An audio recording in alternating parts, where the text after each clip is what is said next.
Avis vascular centre మన దేశంలోనే the best varicose vein hospital.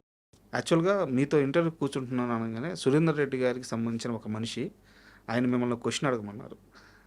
Ashok garu అంటే ఇండస్ట్రీలో జూనియర్ ఎన్టీఆర్ అల్లరిని భరించిన అతి కొద్ది మందిలో అశోక్ గారు కూడా ఒకరు. ఆయనకి మొత్తం ఎన్టీఆర్ గారి అల్లరి మొత్తం తెలుసు. ఈరోజు ఆయన త్రిబుల్ ఆరు దేవరా ఈరోజు ఇలాంటి ఒక సినిమాలు చేస్తున్నప్పుడు అశోక్ గారి దృష్టిలో ఎన్టీఆర్ని ఈ ట్రాన్సాక్షన్ ఎలా చూస్తున్నారో అడగమన్నారు.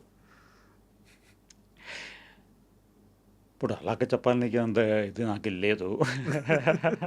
బట్ చాలా అల్లరి నేను వర్క్ చేసింది చాలా షార్ట్ టైం మీన్స్ ఒక ప్రొడ్యూసర్ నాకు ఫోన్ చేశాను, తెలిసిందే ప్రొడ్యూసరే. ఫోన్ చేసి రమ్మని చెప్పాను. ఎన్టీఆర్ తోటి వర్క్ చేస్తున్నాడు, సినిమా చేస్తాను. ఎన్టీఆర్ తోటి వర్క్ చేయాలంటే అప్పుడు కొంచెం ఇంట్రెస్ట్ అన్న, కొంచెం డిఫరెంట్ క్యారెక్టర్ లైక్ చేస్తుంది ఒక క్యారెక్టర్. వెళ్ళారు, ఇండియాలో కలిశారు. ఎన్టీఆర్ ఇండియాలో వెళ్ళారు, అక్కడే కలిశారు. ఆ ప్రొడ్యూసర్ నాకు ఆల్రెడీ తెలిసిందే వాళ్ళ. ఆయన ప్రొడ్యూసర్ నాకు కరెక్ట్ తెలియట్లా. అంటే ప్రొడ్యూసర్ చేయాలని ఉంటే కెపాసిటీ ఉందా లేదా అని కూడా క్వశ్చన్ మార్క్ వచ్చింది నాకు. ఎన్టీఆర్ తోటి మాట్లాడి ఆయన కూడా కరెక్ట్ డీటెయిల్ చెప్పలేదు.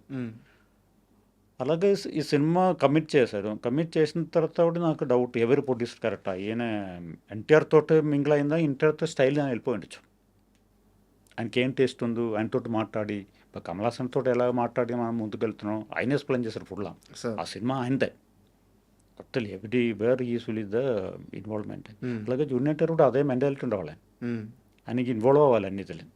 అప్పుడు సినిమా వేరే ట్రెండే ఏది తెలియదు. ఈ ప్రొడ్యూసర్ మనకి ఇన్వాల్వ్ చేసినప్పుడు వీఆర్ జస్ట్ నోట్ చిన్న గ్యాప్ దట్ మచ్ ഒരു మేము చెప్పారు కదా, అభిషేక్ నమ్మ ఎలాగ మనకి ఫీడింగ్ ఇస్తున్నాను, that feeding is the my motivation. ఆయన కొంచెం కూల్గా పెట్టిన మెసేజ్కి ఆన్సర్ ఉండదు, ఇలా ఉండదు. I won't take care, I also will be dull. ఏదో చేసి వెళ్ళిపోతారు తవరే. Because of the director you are getting the energy, ఇంకా the whole department get the energy because of only the director. అది కొంచెం మిస్ అయింది నాకు ఆ సినిమా. అశోక్ సినిమా ఆ ప్రొడ్యూసర్ డైరెక్టర్ ఎక్స్ప్లెయిన్ చేస్తున్నాం, హీరో ఎక్స్ప్లెయిన్ చేస్తున్నాం, ప్రొడ్యూసర్ అవతలు వచ్చి సార్ చిన్న బడ్జెట్ చేయండి సార్, చిన్న సినిమా సార్ చెప్పింది, మనకు ఆ మోటివేషన్ డౌన్ అవుతుంది టోటలీ. లేకపోతే ఎలా చేయాలని అర్థం కాదు, ఎవరు ఆ మోటివేషన్ ఇవ్వట్లేదు నాకు. సెట్ చాలా మ్యాసివ్ సెట్, మ్యాసివ్ అని చెప్పడానికి లేదు, డీటెయిల్డ్ వర్క్, నా స్పెషాలిటీస్ డీటెయిల్స్ వర్క్ చేసి ఒక ప్రొడక్షన్ కంట్రోల్ ఉంటారు, మీకు తెలుసు అని పేరు చెప్పలేదు అని. సార్ జూనియర్ ఎన్టీఆర్కి ఇంత సినిమా సెట్ అవ్వా అని ఎలా ఒప్పుకుంటారు, షాక్ అయ్యింది. నేను చెట్టింది సెట్ చేసింది చిన్నది అయిపోయిందా. బట్ ఆయన వచ్చిన తర్వాత కూడా బాగా నచ్చింది ఆయన కింద వరే. బట్ ఆయన ఎక్సైట్మెంట్ ఏం చూపించలేదు హీరో గారు కూడా. హీరో ఎక్సైట్మెంట్ రావాలని ఆయనతో డైరెక్ట్ ఇంటరాక్షన్ ఉండాలి. అప్పుడు ఆయనకి ఏ మైండ్లో ఉందో తీసుకుంటే మనం వర్క్ చేసుకోవచ్చు. ఏదో జూనియర్ ఎన్టీఆర్ సినిమా ఏదో చూసింది చెప్పి నేను ఇక్కడ పెద్ద సెట్ వేయానికి లేదు.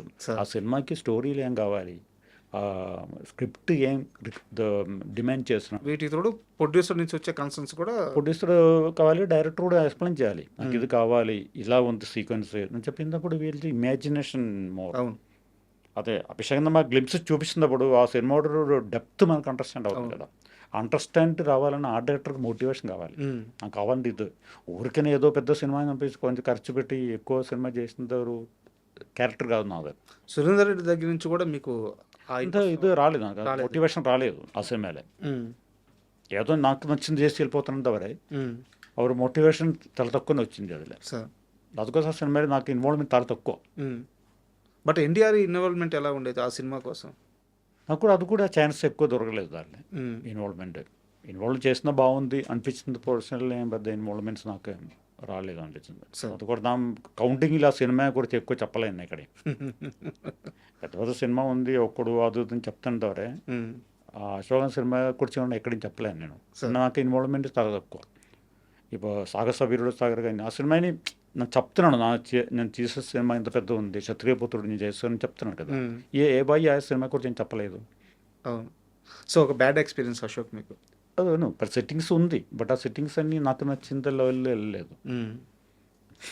సార్ యాక్చువల్గా చిన్నప్పుడు సాహస వీరుడు సాగర్ కన్య ఆ సినిమా చూసినప్పుడు అమ్మాయి అక్కడ దాకా మనిషి తర్వాత చేప అంత నాలెడ్జ్ ఉండేది కాదు. అంటే సముద్రంలో అలాంటి వాళ్ళు ఉంటారు, జలకన్యలు ఉంటారు. ఇవేవి తెలియవనమాట. ఆ సినిమా మొత్తం కూడా ఒక వెరీ రేర్ ఎక్స్పీరియన్స్ ఇచ్చింది చైల్డ్‌హుడ్‌లో. సో, ఆ సినిమాకి పనిచేసిన ఆర్ట్ డైరెక్టర్ మీరని తెలిసిన తర్వాత ఆ సినిమాకు సంబంధించిన ప్రశ్న అడగకుండా ఉండలేకపోతున్నాను. ఆ సినిమా ఎక్స్‌పీరియన్స్ చెప్పండి సార్ ఒకసారి? ಅಲ್ಲಿ ಮೇನ್ ಒಂದು ಅಂಡರ್ వాటర్ షిప్ సార్ ఆ గోల్డ్ షిప్ అవును అదిలో యాక్చువల్లీ వెరీ ఇంట్రెస్టింగ్ పార్ట్ అన్న అదిలో వెంకటేశ్వర బాబు స్విమ్మింగ్ తెలియదు, రాదా? హీరోయిన్ తెలుసు, ఆ, హీరో తెలియదు. ఆ. బట్ అన్ని waters we created in the graphics అవునా? ఓకే. అండర్ వాటర్ దాన్ని కోసం షిప్ కూడా ఆల్మోస్ట్ అన్నప్పుడు పద్నాలుగు స్టూడియో బిగ్ ఫ్లోర్లో సెట్ చేశారు అండర్ వాటర్ షిప్. కానీ వాళ్ళు కెమెరామెన్ ఏ విన్సెంట్ కెమెరామెన్ సినిమాకి అంటే వెరీ ఎక్స్పీరియన్స్డ్ కెమెరామెన్. ఆ షిప్ ఆయన ఎక్కడో గోడ మ్యాక్సిమం హైట్లో ఒక ప్లాట్ఫామ్ రెడీ చేసి అక్కడ కెమెరా పెట్టుకుంటూ ఒక స్పెషల్ లెన్స్ చెన్నై నుంచి తీసుకొచ్చి పెట్టి చూపించారు నాకు. ఏదో టైటానిక్ షిప్ కింద వాటర్ మధ్యలో ఎక్కడ ఉందో అలాగా సీక్వెన్స్ తీసుకుంటారు దానిలో. ఇంచుమించు కాన్సెప్ట్ కూడా అదే కదా. కాన్సెప్ట్ అదే, సంపద ఉండే షిప్ మునిగిపోయింది సముద్రంలో. ಅದು ಟೆಕ್ನಿಕಲ್ ಇದು ಜಸ್ಟ್ ಅಲ್ಲಿ ఉండ డీటెయిల్స్ కానీ అండర్ వాటర్లో ఉండదు. స్విమ్మింగ్ పూల్ సెట్ ఈ పార్ట్ తీసుకుని వెళ్ళి స్విమ్మింగ్ పూల్ వేసారు. కానీ అలాగే చాలా వర్క్ చేశాను. దానిలో ఒక ట్యాంక్, పెద్ద వాటర్ ట్యాంక్, ఇలాగ పెద్ద వాటర్ ట్యాంక్ కూడా చేశారు. చేస్తూ వేసా గ్లాస్ అవును, అమ్మాయిని దాంట్లో వేస్తారు. పెట్టుకుంటే గ్లాస్ అది పద్నాలుగు స్టూడియోలు చేశారు. ట్యాంక్ పెద్ద పెద్ద గ్లాస్ తీసుకుంటూ వచ్చి సెట్టింగ్ చేసి అప్పుడు ఫ్యాబ్రికేటర్ ఎవరో కొత్త వాళ్ళ వచ్చాను. ఇప్పుడు నేను ప్రొడ్యూసర్ రామకృష్ణ పక్కన కూర్చొని నైట్ ఫుల్ అక్కడ కూర్చొని మార్నింగ్ 5 o'clock 6 o'clock షూటింగ్ అన్ని యూనిట్ వస్తుంది. కరెక్ట్ 5:30కి ఆయన లాస్ట్ బోల్ట్ టైట్ చేస్తున్నాను. ఈ గ్లాస్ పెట్టి ఏదో దీన్ని పెట్టి టైట్ చేస్తున్నాను. ఈ టైటిల్ మొత్తం క్రాక్ వచ్చింది. Glass full length glass crack వచ్చేసింది. మార్నింగ్ షూటింగ్ యూనిట్ వెహికల్ వచ్చింది, ఆర్టిస్టులు వస్తున్నా అన్ని వస్తున్నాను, క్రాక్ వచ్చాయి.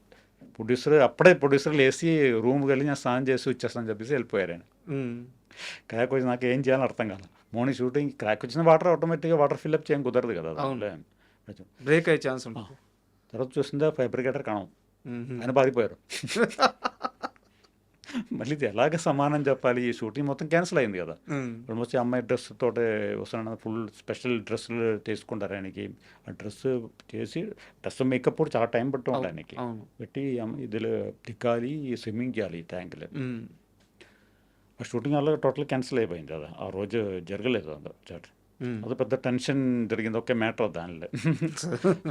అలా ఎక్స్పెరిమెంట్లు చాలా చేశారు ఆ సినిమాలు, మంచి సినిమా. అంటే అమ్మాయికి అక్కడ దాకా చేప అదంతా కాస్ట్యూమేనా? మొత్తం కాస్ట్యూమ్. అండ్ ప్రభాస్ గారితో sir Pournami. Prabhas sir nice, really friendly.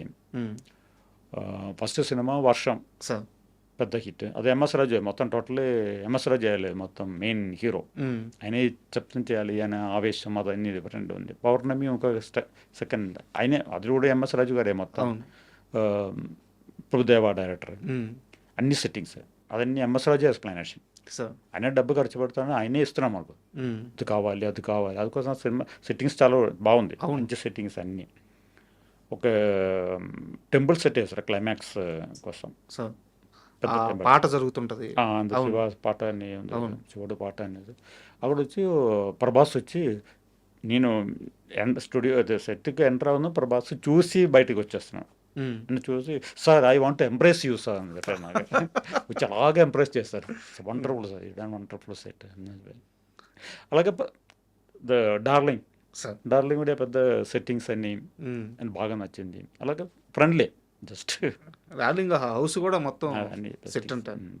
నేను యాక్చువల్గా కరుణాకరణ్ గారిని ఇంటర్వ్యూ చేశాను, వారు చెప్పారు ఆ హౌస్ మొత్తం అలా వేసిన తర్వాత అది అరకులో వెళ్ళి సెట్ చేశారు. అది ఐడియా, అరకులో వెళ్ళి ఆ సెట్ వేస్తాం, మా ఊరు లొకేషన్స్ బాగుంది చెప్పేసి అక్కడ వెళ్ళి అవుట్డోర్ వేసారు. హెవీ రైన్, హెవీ మిస్ట్ దానిలో వేసారు సెట్.